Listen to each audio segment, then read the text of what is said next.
We're going to record this tonight so that anyone who wants to go back and watch it again or watch it for the first time will get a chance to join us.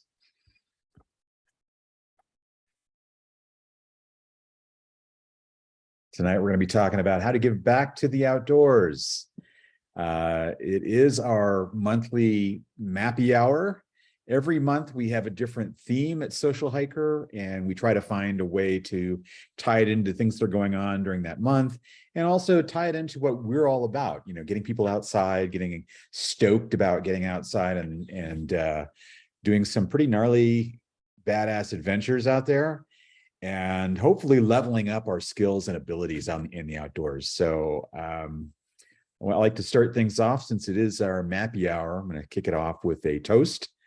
I am drinking a local Crux fermentation Mountain Traffic. It's a hoppy red ale. So cheers to everybody. Oh, that's nice. So how to get back to the outdoors? I'm going to share just a few ways that you can do that, that we can all participate, regardless of what your capability or ability to do things. There's lots of different ways that we can give back to the outdoors. I'm going to start with a simple one, and that is to simply follow the 7 Leave No Trace principles. As you know, we're a Leave No Trace community partner at Social Hiker in the 6 Pack of Peaks Challenge series. Part of our welcome packet for every registrant includes a hard plastic Leave No Trace reference card with all of the 7 principles and some examples of how to put them into action. What are those principles? Let's take a quick look. Well, we'll come back to that, and we'll take a little deeper dive into that. But basically, it's just it's a lot of it's common sense. I think that with the pandemic in 2020, 2021, a lot of people came out to the outdoors and either rediscovered it or discovered it for the first time, and really took to hiking and being outdoors and outdoor adventure. But they might not have grown up hearing the messages about Leave No Trace, about trail stewardship, and those kinds of things. And so I think it's important that we find ways to get people excited about doing the right thing, and some of the things that we think might be common sense sometimes need to be gently and subtly reiterated. And it's an ongoing thing. It's not a one and done sort of deal. It's something that we have to continue to educate people on every year, every month, every week from now on. There's really no end to that. Second example, and by the way, these came from the 6 Pack of Peaks Instagram account. So if you're not following us at 6 Pack of Peaks, I recommend you do so. It's a great way for you to get involved. On a practical level is to just look for opportunities to get involved and to get connected with a local trail cleanup or do trail maintenance. There's a lot of great organizations and places that will give you opportunities to do that. I see Benny Braden just joined us, so he's going to talk a little bit about that. He's got a great organization that we'll talk about in a little bit, so we'll give him a chance. Hey, Benny, good to see you. How's it going? All right, so we're going to a third way that you can give back is, of course, lending your financial support. One of our we've at Social Hiker and the 6 Pack of Peaks Challenge series, we've really been tried to emphasize that, getting out there and finding organizations that you believe in their cause and helping support that. And so some of our nonprofit partners include, of course, Big City Mountaineers, which is pictured here, but also the Heroes Project, Leave No Trace, and some other organizations. And to date, we've raised over $120,000 for those nonprofits since 2015. So we're really proud of that kind of partnership and what we've been able to do with those organizations. And that's a great thing. And today is Giving Tuesday, so it's not too late Even if you were watching the recording of this, it's never too late to give to the organizations that you feel can make a difference and that you feel strongly about. So, put your money where your mouth is. And I'm going to dive into actually a couple of examples on the web, and then I'm going to turn over to Benny and let him introduce himself a little bit better. So let me do a new share. Here we go. Yeah. All right. So leave no trace, the 7 principles. A lot of people know these things, but it comes down to really basic stuff like, and this is from lnt.org, their website. You can go to why leave no trace, and you can look at the 7 principles, and they have detailed information on every single one of these. We've done workshops where you can gain your Leave No Trace Awareness certificate, and we'll probably do additional ones in 2023. But these are the 7 principles: plan ahead and prepare, travel and camp on durable surfaces, not on top of that grassy meadow. Of course, to me, this is common sense, but dispose of waste properly. And I think the place that people sometimes struggle is knowing what is waste. I see a lot of people thinking that because it's organic waste, maybe it's okay to dispose of. They think it's going to biodegrade, but that banana peel or those orange peels or those pistachio shells will sit there for a long time. It's a good time. Sorry, I'm bugging. I'm going to bug you. I have several things. So first off is Lauro. Have you heard anything? Hello? Okay, I'm gonna put the we had somebody joining up. I'm putting them on mute for now. If you have a question for us, you can put it into the chat for now, and then we'll open it up to everybody a little bit later. Leave what you find. So you don't want to be taking things like leaves and twigs and souvenirs from the nature. You want to try to leave it there. Of course, minimize campfire impacts. I would argue, really, do you need a campfire at all? When I go backpacking, most of the places I go don't even allow campfires. So it's a moot point, but the places that do, just look at the news from the past year of all the wildfires all over the place, especially in the West, but Idaho, Colorado, Washington, Oregon, California, New Mexico, so many places were just completely devastated by wildfires. And it's not going to get better. It's going to get worse. So I think, just reducing the chances of starting a wildfire is a really important part of that. And of course, we never want to be able to, start creating new campfire rings and that sort of thing. Respecting wildlife. You see the signs all the time, like don't feed the bear, don't feed the wildlife, or you'll hear a saying like a fed bear is a dead bear, because once they that becomes a normal behavior for them to seek out human scraps and things like that. They become a danger, and then they're oftentimes either having to be relocated or even euthanized. And be considerate of others. I think the biggest example that I can think of for that, or one of the big examples that I see on the trail a lot of times, is people either on a bike or on a hike, and they've got a Bluetooth boombox, a Bluetooth speaker, and they are blasting, whatever their favorite flavor of music is. And, that might be great for them. And you might think, oh, well, they're just going to go by and I only hear it for a moment. But the music and the noise actually has an impact on other people's experience of nature. And of course, it has an impact on the animals, the wildlife in nature as well. And it can cause them to change behaviors and change their boundaries of where they feel safe and where they travel. So, those are the 7 principles of Leave No Trace. Really simple ways to get involved. And that's something that we're, really, I think is really important. And I think it ties really well into Benny's organization, which we'll chat about in a moment here. Big City Mountaineers is another great organization.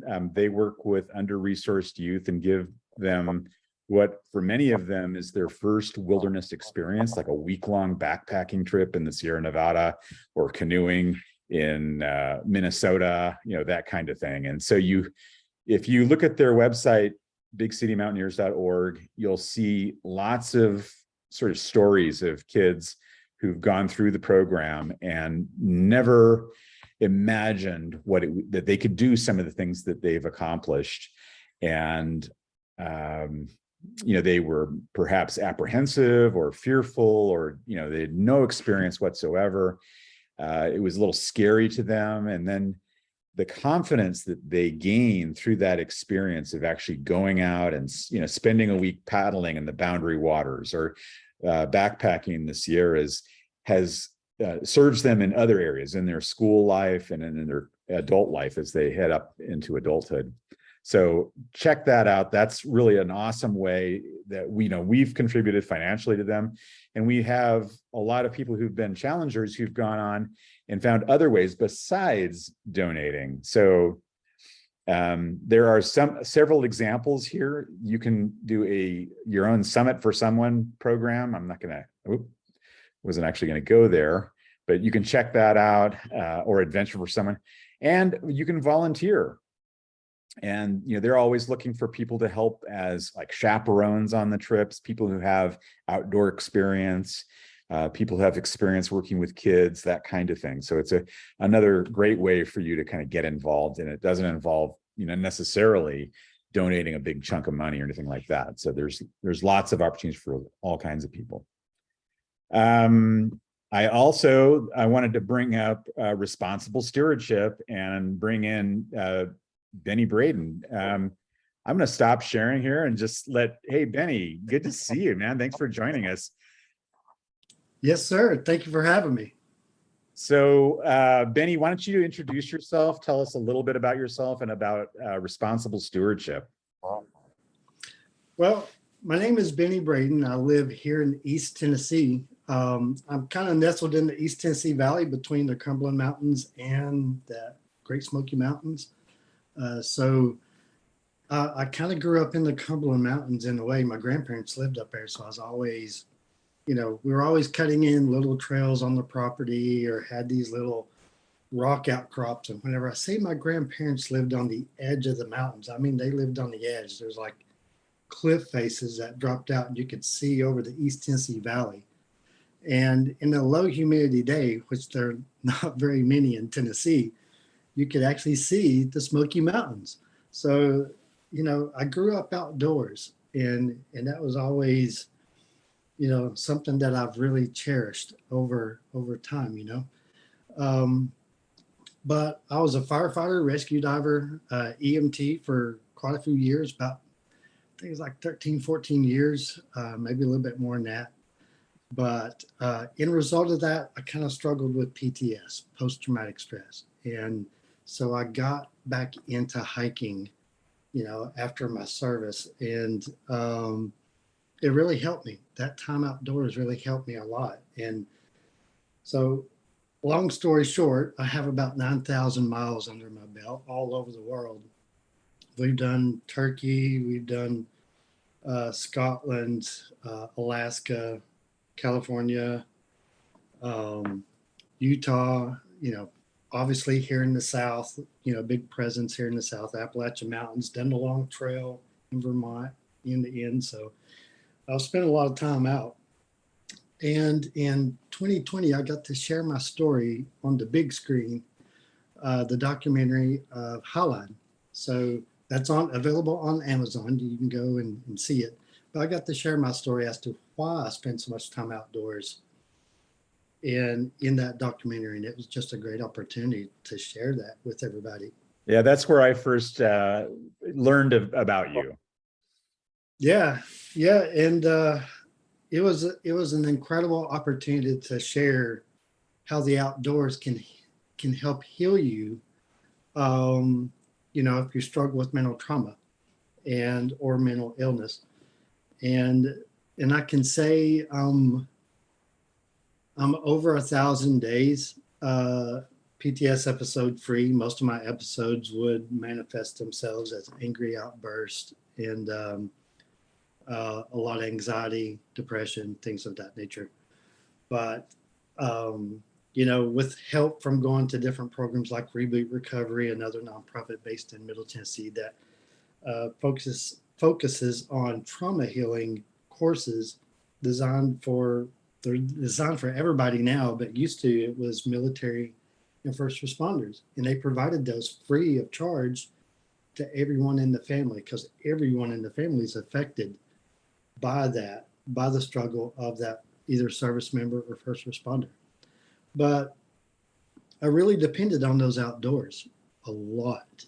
And in 2020, I was on a trip to Turkey. We just got back just before COVID kicked in. But I remember hiking along the coast and seeing all this trash everywhere. I couldn't take a single picture without catching trash in it. But my brain still hadn't connected it yet. I was still litter blind. And on a trip to Max Patch in North Carolina, shortly afterwards, later on in the year, I came across like a frat party, and this pristine section of forest that the Appalachian Trail goes through was being abused, like severely, like mounds of trash, college kids cutting down the posts with the blazes on them. They were building fire pits that were like 5 feet from each other. They were using the bathroom right on trail, right on the bald. And then they were leaving all their stuff. They were leaving their camping gear, their sleeping bags, their tents and everything. So for 9 weeks after that, I drove 2 hours one way just to clean up that bald. And every week I would haul a truckload of trash from that spot. And it would take me all day. And long story short, that kind of gave birth to responsible stewardship. And in what responsible stewardship is, we are a 501c3, all action based, all volunteer, zero added waste nonprofit organization. And what I mean by all those things is, number one, we're action based. Our thing is we educate through action, and we want to lead through our action. We just don't sit behind a desk and point team leaders to here and there. No, we are out all the time leading cleanups everywhere. And one of the biggest things that we see all around the United States is illegal dump sites, because in many areas it costs money to dispose of trash properly, mainly tires and other debris. And we found that unfortunately there's such a lack of integrity in our society that people will just dump it on any local site that they can dump it on. They don't care. Our job, we want to remove that. Why we want to remove that? Because if you're going into that outdoor space, that might be your first experience. Your first experience may be having to deal with that trash, and you may not go back. And if you struggle with mental health, with mental trauma, you're going to need those lands. So that's our driving force to taking care of those lands, because we know how it affected us. And I want that same experience for the next person, for the next military member, for the next first responder, or maybe just anybody in general. Anyone can suffer from post-traumatic stress. It doesn't take military or first responder. So that's what we mean by action-based. We mean by getting out there and actually doing it. Next thing is all volunteer. We are all volunteer. I'm a volunteer, and all of our board members are volunteers. Everybody gives in one way or the other, and we don't get paid. I don't get paid anything at all. We don't have salaries. We don't issue those. We want 100% of your donation to turn around and go back out and help those communities, whether it's helping remove an illegal dump site, or help running our website, or getting materials like reusable gloves. We don't use disposable anything. We reuse everything. So we purchase these, and these last us forever. And then we also partner with local breweries, and they donate their barley bags that they received their barley in. They were just going to throw them away. So we reuse those, and that's what we collect our trash in.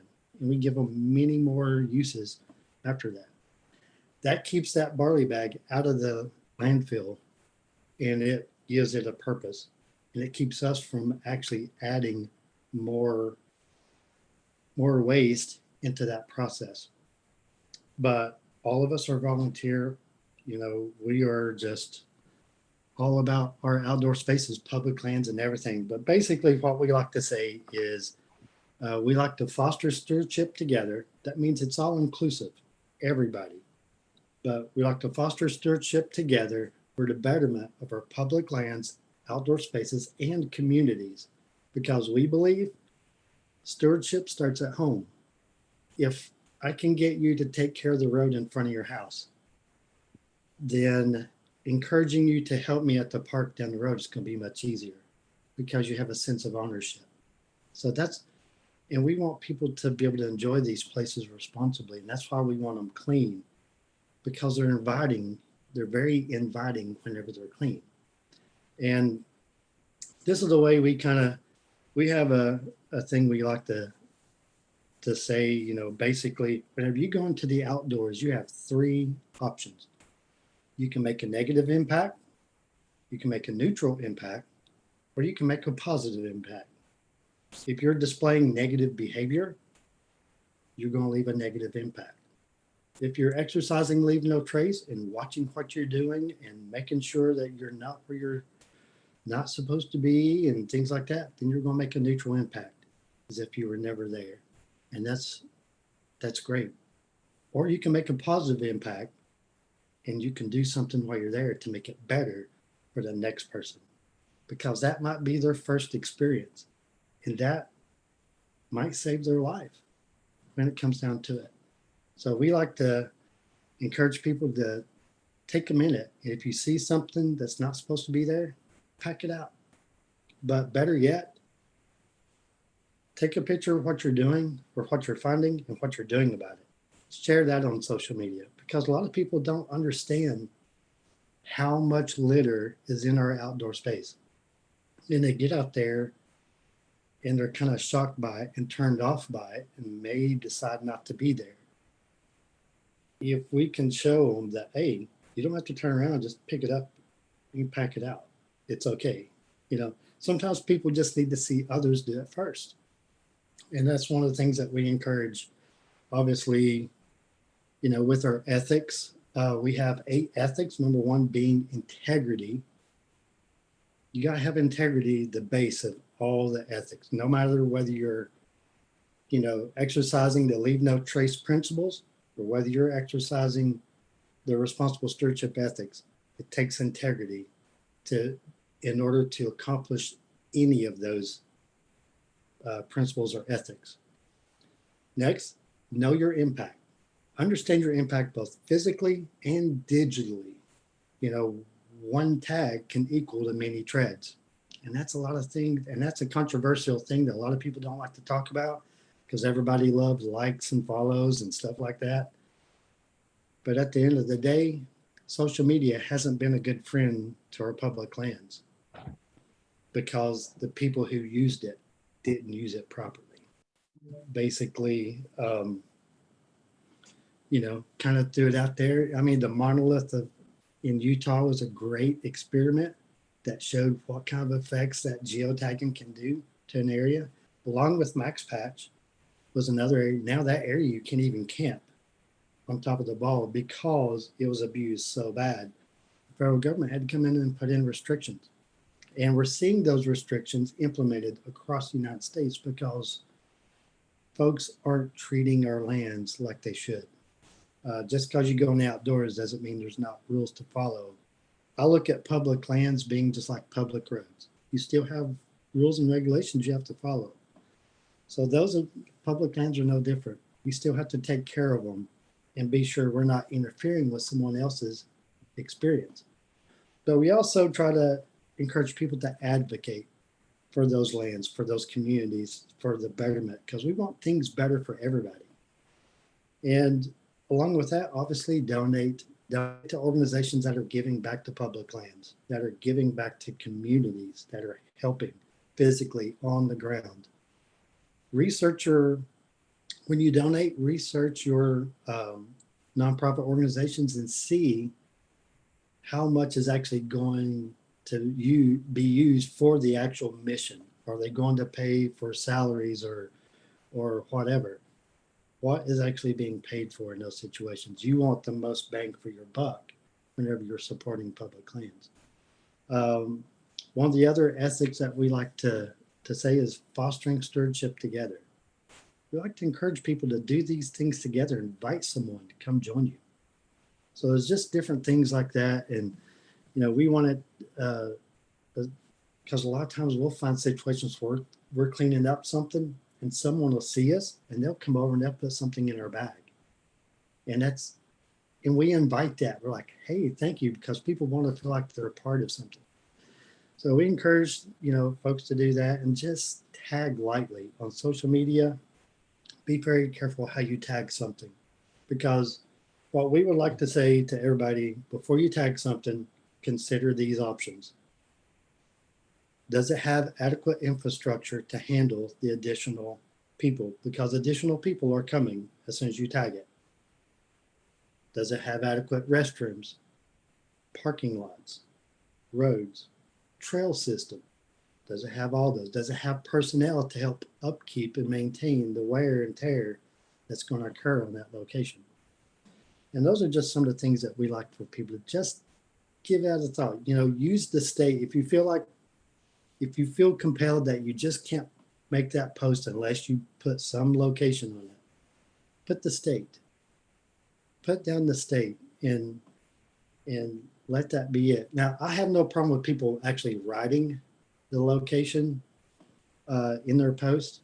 That causes someone to have to go and research it. And whenever they go and research it, they're going to possibly see the restrictions in that area. Or if you're sharing a location, share along with some of the special things that are going on there, just like at Max Patch. Please stay on designated trails. Don't use user-made trails. Don't be in restricted areas. No camping, you know, no drones, things like that. You can make your posts very informational and help the next person that's coming behind you. And that's a wealth of information. And we're, as social media, we're almost missing that mark, missing that opportunity to be an information source. You know, instead of just saying, hey, here this is, here's the GPS location on it, have at it. And you don't know what you're getting into. But as far as responsible stewardship, we're always out there. We're always out doing stuff. We partner with multiple organizations. We partner with the Tennessee State Park System, the Tennessee Department of Agriculture. We've partnered with the Great Smoky Mountain National Park and Cumberland Gap National Park. And that's just the beginning. We're getting ready to partner with the Highlander Adventure of a Lifetime folks. They're based in Europe. They do a lot of adventure stuff over in Europe and starting to do some stuff here in the US. We're getting ready to partner with them and obviously getting ready to partner with you guys, which we're very excited about. And it's just an opportunity to get in front of folks and just let people know that it's okay to bend down and pick something up and pack it out. And that as a society, as people of the outdoors, we almost have to do that because parks are underfunded and understaffed. It's almost like we have to be the rangers sometimes. And it's okay to pick up after other people and make sure you carry a bag because you'll always like feel it whenever you're coming out. But it's a really big passion that, you know, we finally got recognized as a 501c3 nonprofit this year. So that's been big. And so far this year, we only have one cleanup left, and that's this weekend. We've removed 35,000 pounds of trash and litter across the United States, mainly in Tennessee, but some of it coming across. We also host the Race to Trace Challenge. It's where we reward you for picking up litter and trash and posting that on social media during the month of October. This year, as a whole, we removed 7,600 pounds of litter and trash. in the Race to Trace Challenge, and we gave $75,000 worth of gear away in that process. Gave away things like Hoka running shoes. Bear Vault gave away 4 bear canisters. Hoka gave away 2 pairs of running shoes. We had Swiftwick on board. We had Z-Packs gave away a duplex, a frame backpack, a frameless backpack. Light Equipment gave away their whole Torrid system. We had so many partners in that deal. It was crazy the amount of prizes that went out, and all for just picking up trash. Yeah. But yeah, sorry to make that so long-winded, but No, that's okay. That was great. There's a few things I wanted to kind of, like pull out of what you shared. There was Sure.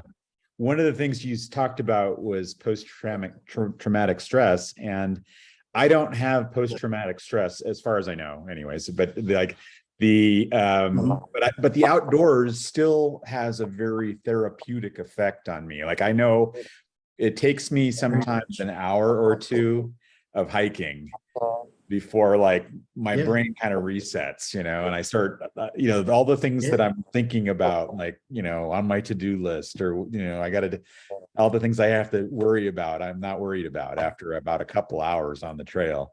And if I'm on a multi-day trip, even better, So I think that's true for everybody gets like that reset opportunity when in the outdoors.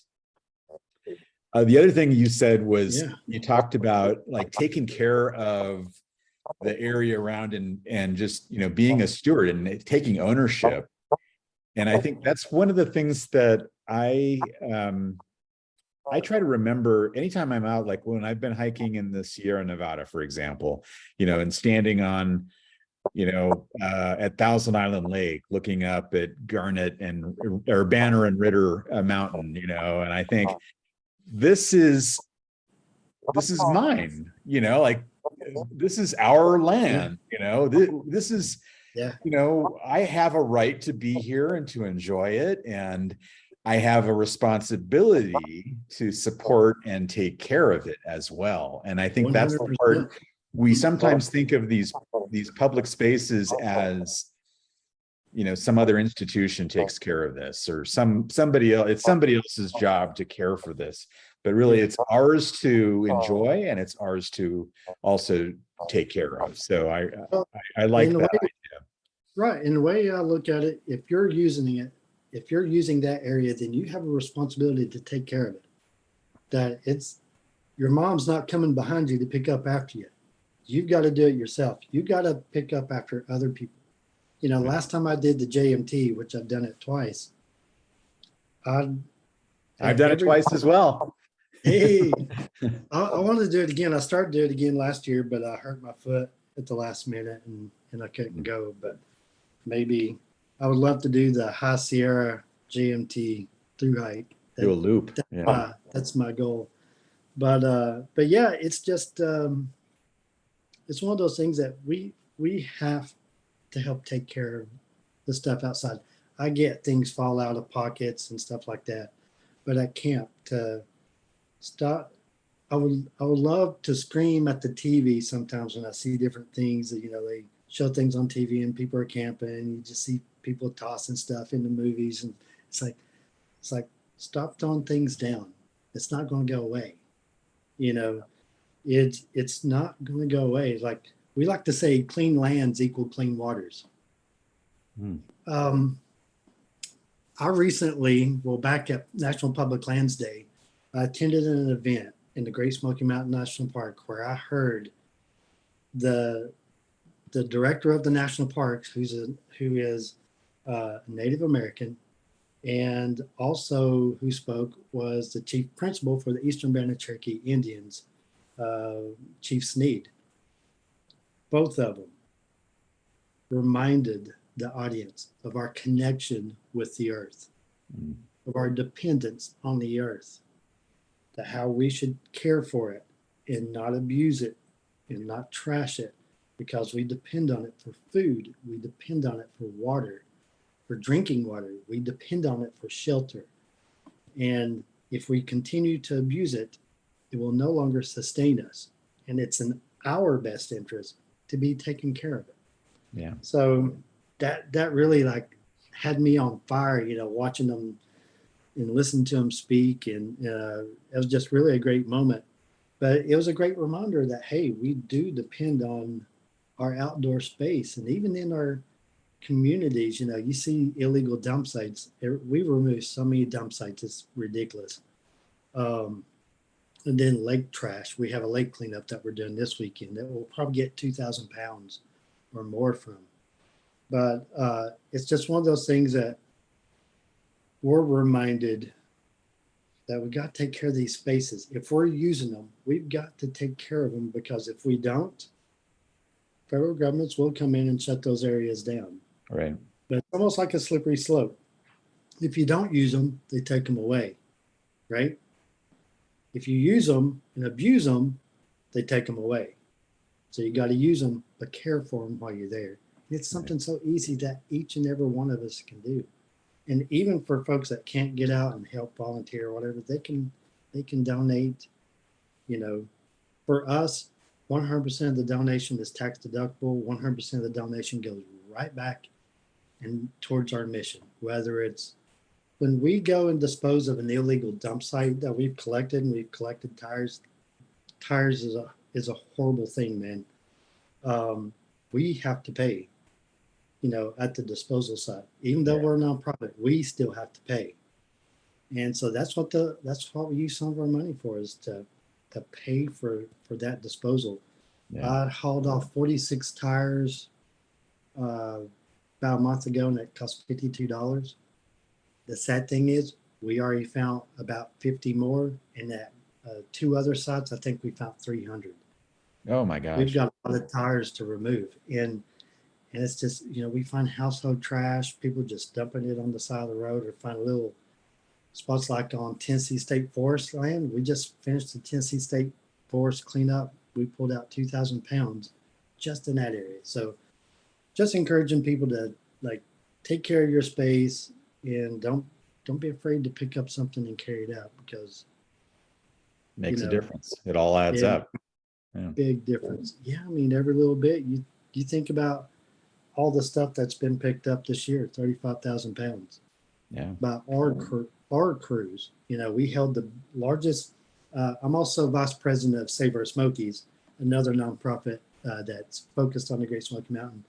And we organized the largest cleanup ever held in the history of the Great Smoky Mountain National Park.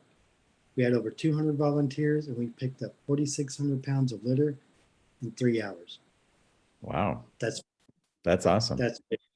And next year we'll be doing that again, and obviously a race to trace. Yeah, and hopefully we can get some events around, you know, maybe coordinate with some of our 6-pack of Peaks challengers, and have in each of the regions set up some, you know, regional cleanup events and things like that as well. One of the other things that you said that I want to go back to, you talked about how we could be a destructive, we can have a destructive presence, a neutral presence, or a positive, or a destructive impact, a neutral impact, or a positive impact in the outdoors. And then you also talked a little bit about social media. And I think that also relates to social media. So you can, what you post on social media can have a destructive impact, a neutral impact, or a positive impact. And you touched on that a little bit, but, you know, the idea that, you know, when you talked about overuse, one of the places that pops to my mind is Horseshoe Canyon in near Page, Arizona. And it was not even on the map until Instagram made it famous. And the first time I went there, I mean, I went there because everybody was going there, you know, and I wanted to go see this place. And there was no parking lot. It was just, you parked in the dirt off the highway, and there were no facilities of any kind, and nothing. And now I went back there a few years, I don't know, 3 or 4 years later with my wife. She hadn't been there and really wanted to go. And I said, all right, we'll go. And they have, now you have you have to pay at a gate. There's paved parking, there's restrooms, there's a trail, you know, it's marked and signed, and you know, they have all that, which is good in the sense that it's necessary because of the amount of Yes. traffic that's been going there. And it's not a place I needed to go back to personally, but that's the impact of social media. And it had a negative impact for a long time until people stepped in and said, oh, we have to do some things to maybe control the flow of people and keep it safe and keep, protect the environment and keep it from degrading and all of that. So I like those tips you gave for how to make a positive impact in our social posts. And I think that's the thing that, we think that you have to have tens of thousands of followers to make a difference, but each one of us makes a difference to somebody. And the things that we share and the things that we post make a difference to somebody. And it's really important to keep that in mind, when we're sharing posts. I think too, I mean, social media, obviously it's had a negative impact on public lands and our outdoor space. That's been well documented, right? But social media also has made a positive impact on public lands and outdoor spaces, just like we use social media to advertise our cleanups and things like that. We had 200 volunteers, biggest cleanup ever in the Great Smoky Mountain National Park. We advertised that solely. We advertised it on social media. Obviously, there was an event page on our website, on Smoky's website, but also with just us, way we do our cleanups, we advertise them through social media. And other organizations are doing the same thing. And we've connected to other organizations, making them stewardship partners. This way, if we work together, you've heard the analogy, the many hands make light work. We believe that very much. We put everything on that, because we've seen it come true time and time again. Every time we partner with multiple organizations, we do a big cleanup, so much more is done. Less people are tired because it's less work everybody has to do, but we're getting more accomplished. And it exposes our organization to their volunteers and their organization to our volunteers. So we have many volunteers that volunteer for multiple organizations because of the multi-event things that the partnerships that we've created. We've created stewardship partners with outdoor businesses, industry leaders, and to be a partner is that you're giving back. You're using your platform to give back to the outdoor space, your outdoor space. Because our belief is, if everybody's taking care of their outdoor space, then the outdoor spaces in general are in much better shape. And if you're sharing what you're finding and what you're doing about it on social media, chances are someone's going to want to help you next time you go do that. And then your area gets bigger and bigger and bigger that you're cleaning and caring for it. And I have another analogy.